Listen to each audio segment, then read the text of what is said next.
Welcome to the Rim Break Rodeo. We hope this video helps. You begin by working on damp hair so tools glide and the cut reads true.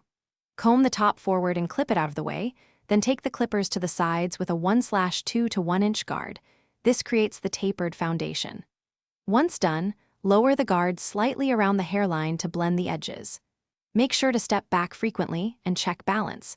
Symmetry here saves time later because the top will rest on a consistent base. You now shape the top. Release that clipped section and decide length, 2 to 4 inches for Somerhalder's messy volume. Use scissors to point cut into the ends. This creates the lived-in separation you want. Then use a razor or thinning shears to remove weight and avoid a heavy, blocky top. Once textured, comb forward and lift at the roots, back combing lightly for an air of volume.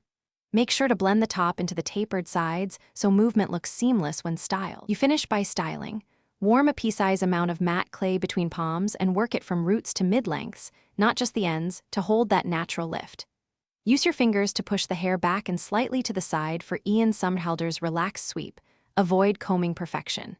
If it becomes too stiff, soften with a little water and rework. If the style falls flat, add a salt spray at the roots and blow dry on medium while lifting with your fingers. Thanks for watching. Consider subscribing if we helped you.